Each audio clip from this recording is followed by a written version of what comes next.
Notre troisième communication de la journée qui va démarrer, donc qui nous est proposée par Monsieur Pierre Bonnet et Madame Vinciane Craet, de l'Université de Liège, qui vont donc nous présenter un logiciel de correction de questions à réponse ouverte, à savoir le logiciel SCORE. Voilà. Je vous laisse la parole. Bien, bon, je démarre tout de suite. Je pense que bonjour, merci pour l'invitation.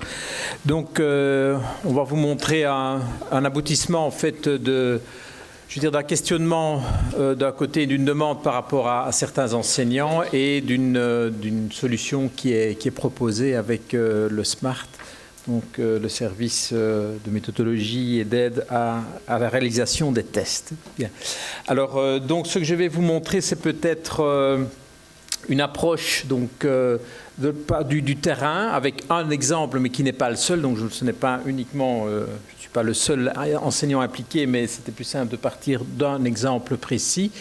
Donc, à partir de l'anatomie, et Vinciane vous exposera les éléments je veux dire peut-être un peu plus théoriques, techniques, avec d'autre part une toute petite démonstration de correction qui viendra à la fin.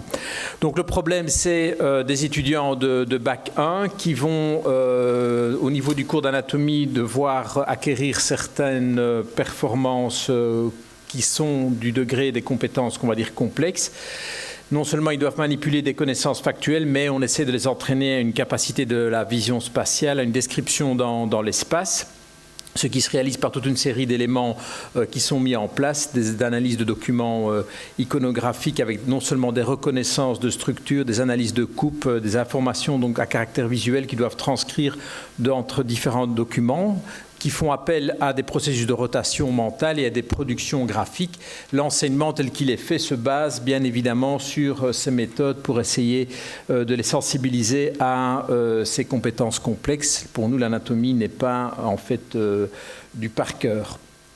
Donc, on a adapté tous les outils didactiques au niveau de la partie enseignement, en réalisant des schémas lors du cours, en les incitant à réaliser ces types de schémas lors des travaux pratiques. Pas mal des travaux pratiques sont mis en ligne avec une large utilisation des nouvelles techniques de l'information et de la communication. On les entraîne dès le début du cours en ligne à la vision spatiale.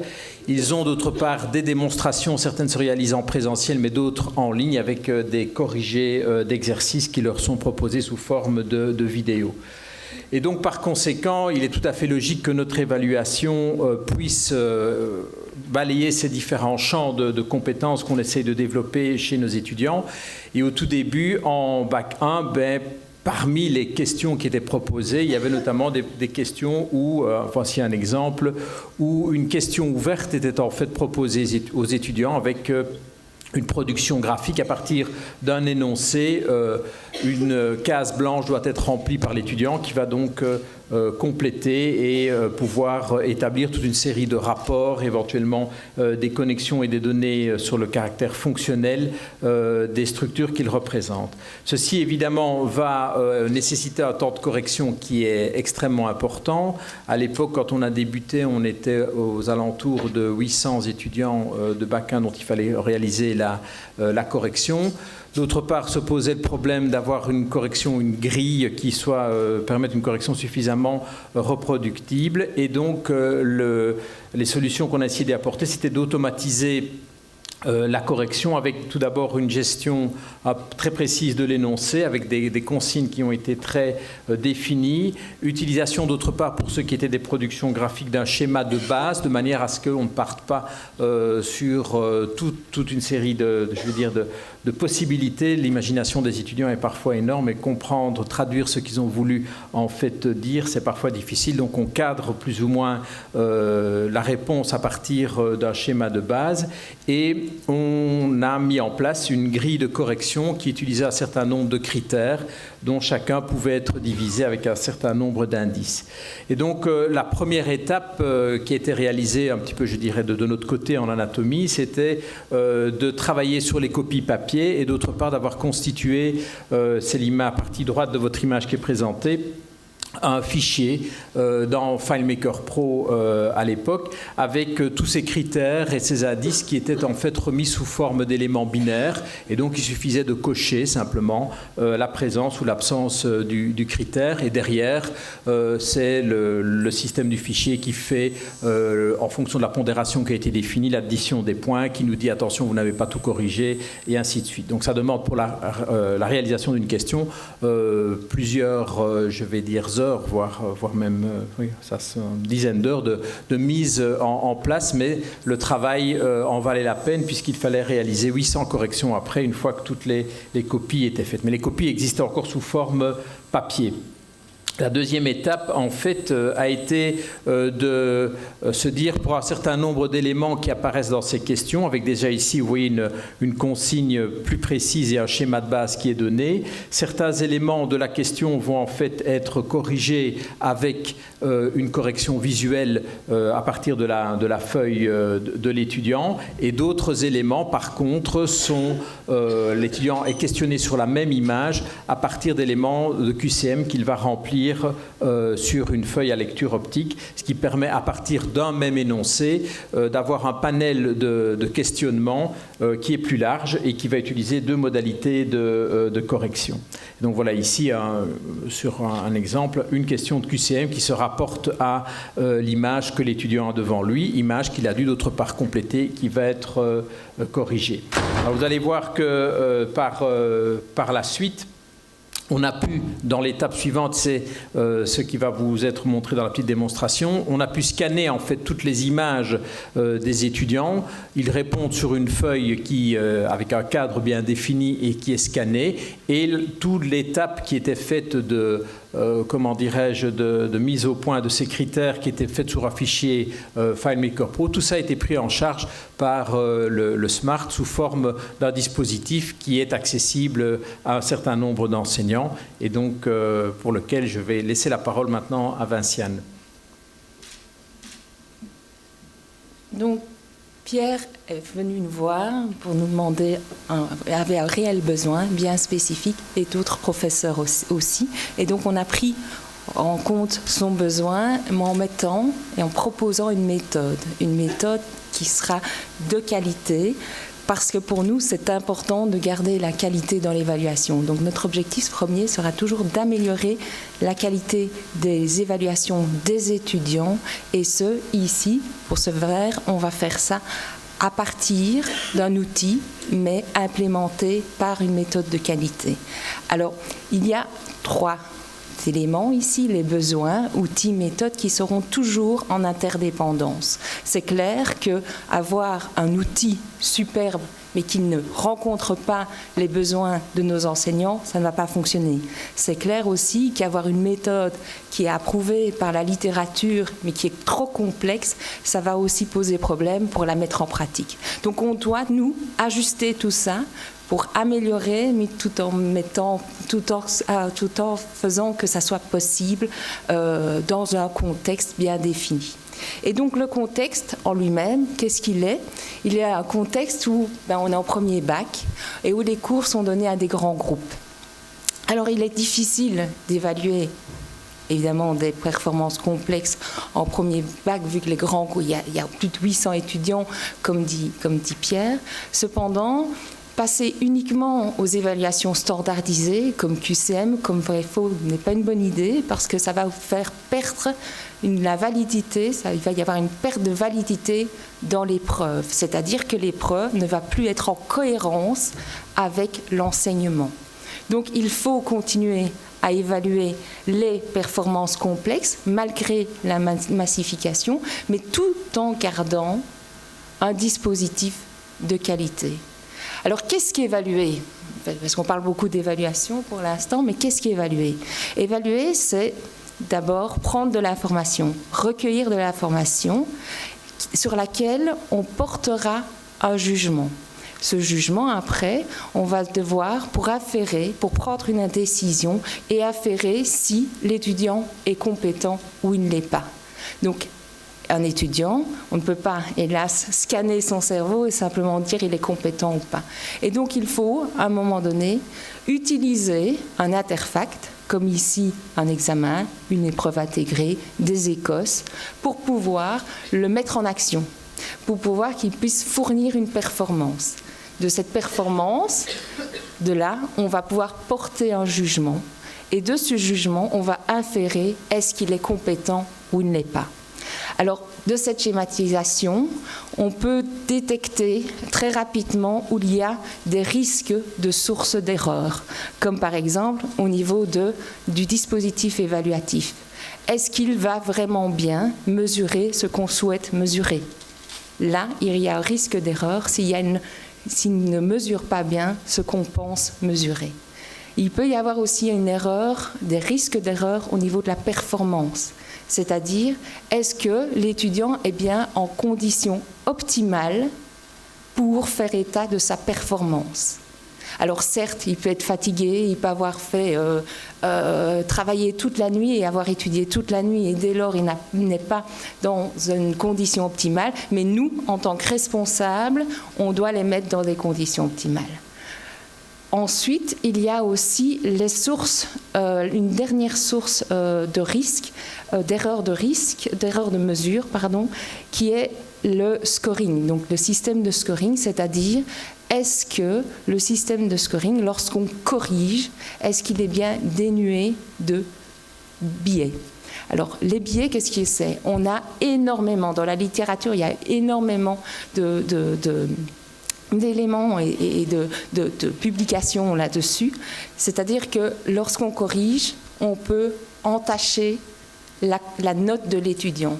Par exemple, une copie d'un étudiant, rien que le fait qu'il ait une mauvaise orthographe va influencer votre note, par exemple. Il y a aussi la lisibilité. Quand c'est manuscrit, la lisibilité de la copie peut aussi influencer la note que vous donnez à l'étudiant. Mais il n'y a pas que ça, il y a aussi le genre de l'évalué. Ça a été prouvé, ça peut influencer. Il y a sa posture quand vous êtes lors d'un examen oral, lors de stage, sa posture, son attitude, les résultats antérieurs aussi peuvent polluer et influencer la note que vous allez donner à l'étudiant. Donc, il faut être attentif à tout ça pour pouvoir fournir ici, il est important de pouvoir fournir un cadre méthodologique qui permet de diminuer ces erreurs de mesure. Et lorsqu'on corrige des questions ouvertes, vous le savez tous, vous savez que nous devons utiliser une grille d'évaluation. Pourquoi utiliser une grille d'évaluation? Parce que ça permet déjà de nous donner un caractère critérié à l'évaluation et non plus normatif, ne plus les évaluer les uns par rapport aux autres. Ça permet aussi d'améliorer la fidélité intracorrecteur, c'est-à-dire de stabiliser la note dans le temps. C'est-à-dire que si un correcteur corrige à un moment T et qu'il recorrige à un moment T', il faut que la copie et la note de l'étudiant soient la même. Grâce à la grille, ça peut le permettre. Ça permet aussi d'obtenir un degré élevé de cohérence des évaluations menées par différentes personnes. Si vous avez différents correcteurs, plusieurs évaluateurs, alors à ce moment-là, la grille permet de également s'assurer de la fidélité interjuge. Et enfin, ça permet aussi d'améliorer la qualité des feedbacks adressés aux étudiants. Alors, de tels avantages nécessitent une grande précision dans la construction de la grille. Et nous conseillons de réaliser des grilles contenant des échelles descriptives. Alors, ces échelles descriptives, qu'est-ce que c'est? D'abord, échelle. La notion d'échelle, qu'est-ce que c'est? L'échelle signifie qu'elle sera rattachée, accompagnée aux critères. Donc ici, on a comme exemple intégralité des idées de l'auteur, c'est le critère. Et en dessous, nous avons une échelle composée d'échelons. D'accord? Je reviendrai pourquoi elle est descriptive. Donc, c'est ça, l'échelle. C'est un critère, une échelle d'évaluation. Il peut y avoir 3 types d'échelles différentes. L'échelle numérique, où là, on attribue au critère une valeur chiffrée, par exemple 1, 0. Une échelle plutôt uniforme, où donc l'échelle sera la même et appliquée pour tous les critères. C'est-à-dire ici, si je reprends mon exemple, intégralité des idées de l'auteur, précision du résumé, concision, c'est ce qu'on va essayer de faire lors de cette présentation. On aura toujours, pour chacun des critères, par exemple, insatisfaisant, plutôt satisfaisant, satisfaisant. Ce seront les mêmes, identiques. Là, c'est l'échelle uniforme. Et puis, nous avons l'échelle qui est dite descriptive, où là, cette échelle va permettre de donner un caractère attendu pour valoriser à un niveau donné. Donc, si je reprends mon exemple ici, on n'est plus dans des plutôt satisfait à satisfait, etc. On explique, on contextualise. Et donc, par exemple, intégralité des idées de l'auteur, aucune idée ou une seule idée de l'auteur est perçue dans la dissertation. Il manque une seule idée où toutes les idées sont mentionnées. Donc ça, on est dans du contextuel. L'échelle descriptive ne sera pas la même pour précision du résumé ou pour concision. Donc ici, voilà, c'est ce qu'on propose, ce qu'on conseille, c'est cette échelle-là. Pourquoi ? Parce qu'il a été prouvé aussi que quand on décrit un comportement, cette échelle permet d'avoir plus d'objectivité, de validité, de fidélité dans la correction de vos copies. Donc, c'est bien tout ça, mais c'est clair que sans la qualité de ces échelles-là, qui est évidemment la condition sine qua non, permet évidemment la qualité de l'évaluation. C'est clair que si on n'a pas de qualité dans les échelles descriptives, on n'aura pas de qualité pour l'évaluation non plus. Et donc nous, on a essayé de proposer un outil qui mettait ça en œuvre. Et cet outil, donc, en plus, et on impose à nos utilisateurs d'utiliser une grille d'évaluation. Et en plus de ça, d'autres avantages liés à cet outil, c'est que la correction se fera en ligne, donc plus besoin dématérialisation des papiers, plus besoin de se trinquer par les papiers ou peur de les perdre, par exemple.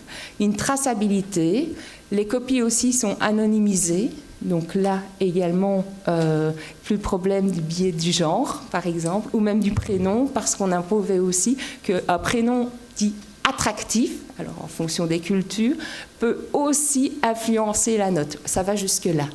On aura aussi deux phases dans le logiciel. On aura une phase d'abord où on s'occupe que de la correction par rapport à ses critères, à sa grille de correction.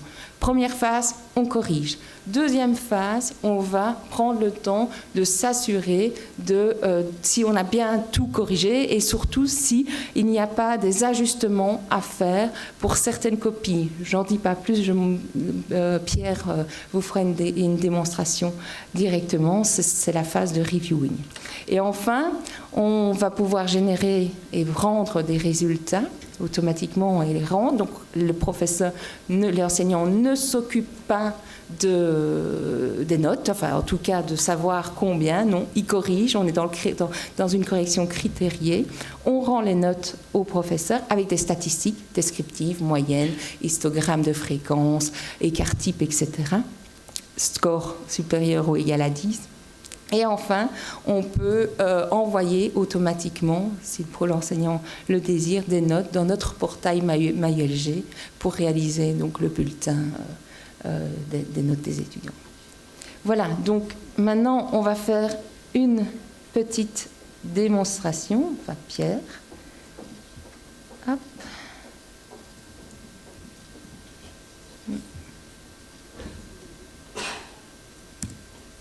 Voilà. Donc là, non. C'est normal. C'est normal. Alors...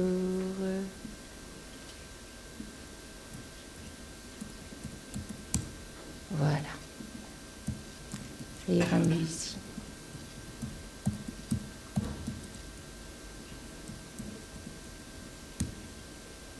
Voilà, on y est. Donc là, on va rentrer dans l'évaluation de Pierre. Donc vous avez vu au tout début l'image avec en noir et blanc et avec des éléments indiqués en rouge qui correspondent en fait à la feuille à lecture optique que l'étudiant a reçue, sur laquelle se trouve l'amorce de la question, si on peut dire, et les différentes directives. Alors il y a plusieurs façons de procéder. Moi je procède par un certain nombre de critères que je vais corriger. Je passe toutes mes copies en revue en fonction de ces critères, de manière à avoir après quelques copies, vous ne le verrez pas ici parce que c'est une question d'il y a 2 ans, donc je ne suis pas entraîné, mais rapidement après une dizaine de copies, on voit apparaître, on reconnaît tout de suite un certain nombre de patterns, je veux dire, par rapport à ce que l'on attend, et donc on va très vite en fait dans la correction, et puis je repasse une deuxième fois ici les copies. Vous voyez que la question a été divisée en 3 parties pour un autre groupe de critères et ainsi de suite pour un troisième pour pouvoir donc faire la correction. Donc voilà ici, normalement, voilà, je pense que c'est... Donc la question, en fait, l'étudiant doit compléter, et ce que j'attends, moi, c'est qu'il y a un certain nombre d'identifications. Je vais essayer de ne pas... l'ascenseur latéral, il est... Oui, ça c'est celui-là. Voilà. Donc il y a un certain nombre de choses qui doivent en fait apparaître. Il doit marquer ici en rouge pointillé une ligne qui correspond à la matérialisation d'une structure faciale qui se soude ici, qui va se fixer ici à l'arrière, ce qu'il n'a pas fait, qui va passer ici au devant. Il doit indiquer d'autre part des éléments vasculaires ici qui doivent semi-correctement ici passer au devant et puis ici en arrière pour ce qui est la partie artérielle, et il y a des consignes précises qui sont demandées. Il doit d'autre part indiquer une ligne qui sépare les 2 parties, c'est un rein en fait ici, et cette ligne doit être en réalité légèrement plus en arrière par rapport à ce qu'il a représenté. Il doit indiquer par 3 lettres des éléments qui correspondent à des zones bien précises dont le nom lui a été indiqué pour ce qu'on appelle des grèzes qui sont para- ou périrénales, et il y a des identifications, ça c'est beaucoup plus simple, numéro 1, 2, 3, 4 et 5 qu'il doit en fait indiquer.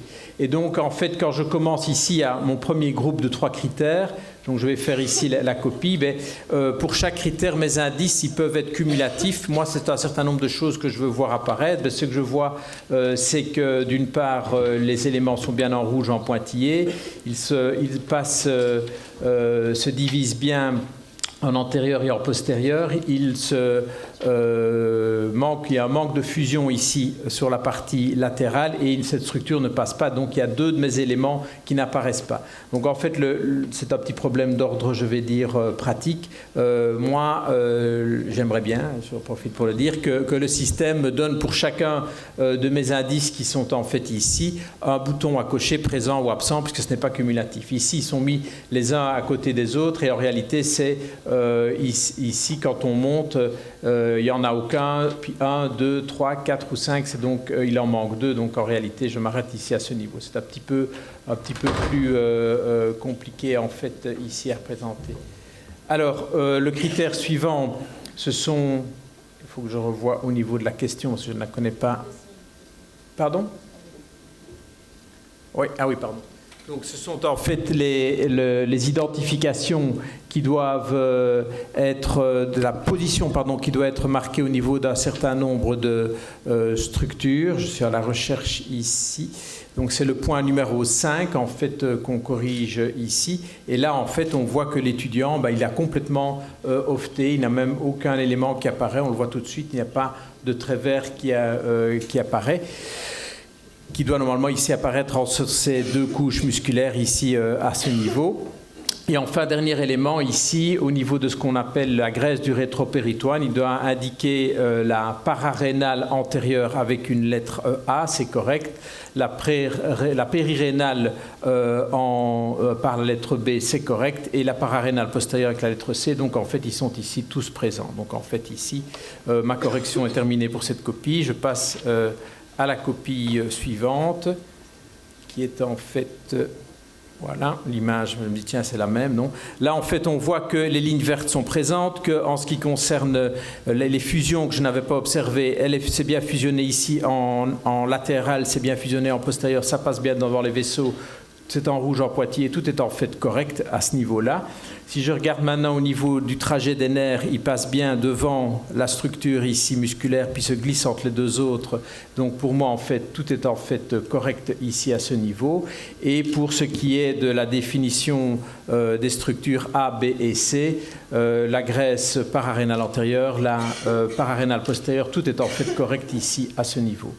En réalité, ici, je relis une question que j'ai faite il y a déjà quelques mois, même 1 an et demi, voire 2 ans. Mais quand vous avez fait 10 copies à un moment donné, quand vous êtes par groupe, et je pense que c'est comme ce qu'on conseille au niveau des diapositives, on ne met pas plus de 7 titres sur une diapositive, c'est ce que vous pouvez retenir en vitesse. Mais en tant que correcteur, quand vous n'avez pas trop de critères, comme ça, avec un petit peu d'entraînement, eh bien, vous voyez très vite les choses qui sont présentes ou qui ne le sont pas. Donc ça vous permet d'aller très vite au niveau de la correction, très vite, et je pense de façon très homogène dans la correction que vous faites. Alors ici, on est à l'étape suivante. Le groupe de critères suivants, c'est par rapport au vaisseau. Donc l'artère du rein droit, elle passe bien devant l'aorte, elle est en trait continu, donc tous les points sont corrects ici. Et la veine, je la vois par habitude, elle passe bien ici sur la partie antérieure. Elle vient elle est bien en bleu, elle vient bien de la veine cave qui est ici. Oups, je ne sais pas ce que j'ai mis là. Il faut remonter, voilà. Oui, j'ai mis tout correct, c'est parfait. Et alors, il reste maintenant pour la ligne avasculaire. En fait, j'ai demandé qu'elle soit en trait discontinu. Elle y est. Elle est relativement bien positionnée, si ce n'est qu'elle n'est pas véritablement postérieure à ce qu'on appelle la ligne de convexité du rein. Ce que je vous disais, elle doit être un petit peu plus en arrière. Donc, il me manque un des éléments pour pouvoir donner tous les points ici à ce niveau. Et puis, je passe à la copie suivante pour de nouveau les vaisseaux. Donc ici, artère, c'est tout à fait correct. Je le vois tout de suite. La veine, elle a exactement le même trajet. Et il reste les éléments de la ligne avasculaire. Là, si vous regardez, par rapport... Oh, zut. Je corrige d'habitude avec une tablette graphique et une... donc, redémarrer la correction. Donc, il va me mettre... Non, c'est pas grave. Directement, voilà, on revient. C'était fait exprès pour vous montrer. C'était fait exprès, hein. Non, c'est pas vrai. Et donc, vous voyez ici que la ligne en pointillé, elle est donc bien postérieure par rapport à cette ligne de convexité qui est marquée en fait ici, qui était donnée dans l'énoncé. Et donc, tout est en fait correct ici, à ce niveau. Voilà, et normalement, je pense qu'à ce stade-ci, je vais avoir le dernier groupe qui va apparaître et qui, lui, est simplement en fait la reconnaissance des éléments qui devaient être reconnus. Donc, en 1, il devait m'indiquer le fascia transversalis, ce n'est pas bon. En 2, c'était le péritoine qui en fait a été mis comme fascia viscérale, ce n'est pas ce que j'attendais comme nom. En 4, il devait m'indiquer le grand dorsal, ça c'est correct. En 5, le carré des lombes, il n'a rien vu, il n'a rien pu me répondre à ce niveau-là. Et en 6, le psoas, là par contre, c'est correct. Et puis je passe, j'en ai oublié un, lequel, ici le péritoine, et j'avais dit que c'était pas bon pour le péritoine, voilà. Vous ne pouvez pas passer, vous devez corriger, je veux dire, tous les critères, parce qu'il va vous le reproposer quand même. J'avais fait exprès on s'est entraîné pour faire des erreurs exprès. Donc le suivant par contre, fascia transversalis, ok. Ensuite le péritoine, ok. Ensuite en 3, il m'a mis le grand oblique, c'est ok. En 4, le grand dorsal. En 5, le carré des lombes, c'est ok. Et il reste en 6, le psoas, c'est correct. Donc voilà, un étudiant qui a continué en master, celui-là manifestement. Donc, voilà. Ici, on a tout corrigé. On revient sur la page d'accueil. Et là, on va maintenant... Oui, c'est une belle courbe. Apercevoir donc, les résultats par groupe de critères. Donc, qu'est-ce qu'on voit ici? On peut voir que majoritairement, les étudiants ont quand même très bien réussi. Ils sont... combien? Ils sont entre 300... Oui, 300 à 400. Non, ça, c'est pas possible, par contre. Là, il y a un souci au niveau de notre échelle, parce que normalement, ça devrait être en pourcentage. Bref, Ils ont très bien réussi, mais on peut... Oui, ça devrait... Oui, mais normalement, ici, ils sont 200... Ah oui, ils sont 260 fois... Oui, exact. Voilà, donc il y a c'est ça. Il y a plus ou moins entre 350 et 400 copies qui ont au-dessus de entre 19 et 20. Et si on le souhaite, on peut revoir certains cas limites, par exemple, certaines copies limites qui se trouveraient, entre, imaginons, ceux qui sont en échelle ou ceux qui sont entre 8,5 et 10, pour s'assurer est-ce qu'ils sont bien en échec ou est-ce que c'est une erreur dans ma correction, et alors à ce moment-là, je peux corriger. Et donc, je vais pouvoir reparcourir, on va réduire encore pour en avoir moins, voilà, entre 9,5 et 10, je peux reparcourir les copies qui se trouvent entre 9,5 et 10, il y en a 6, et donc là, j'ai un autre, l'écran est fort similaire, mais on a directement déjà ce qui a été scoré, et on va vérifier une deuxième fois si c'est bien ces scores-là, c'est bien le score attendu, la grille scorée est bien correcte. Donc on vérifie tout ça, si ça ne l'est pas, on peut modifier. Après avoir réalisé cette phase de reviewing, de vérification, on clôture le test, et alors à ce moment-là, nous, on peut générer les résultats. Voilà. C'est fini. Voilà.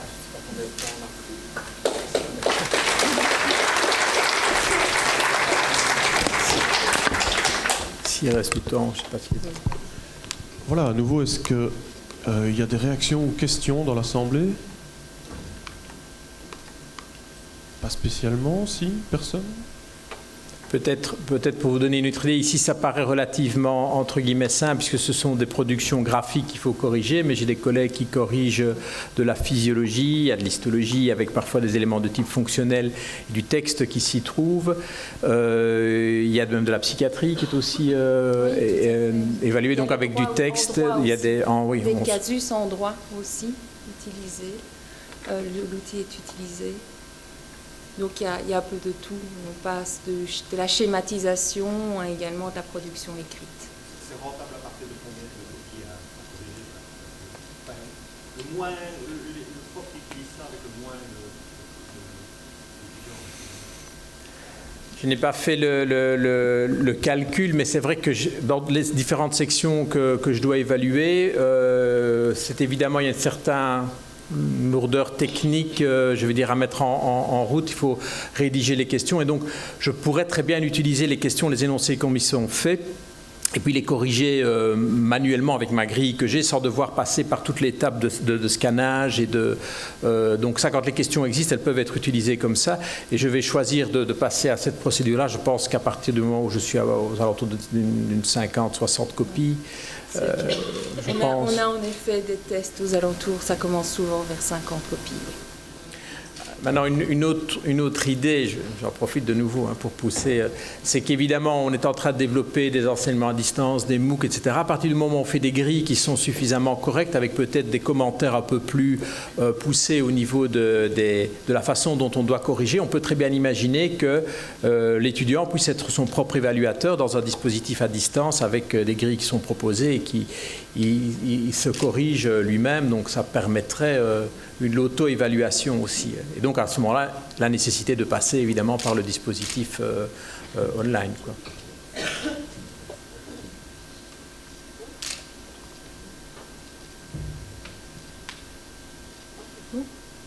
Et ben voilà, donc dans ce cas, je vous remercie pour votre brillante intervention.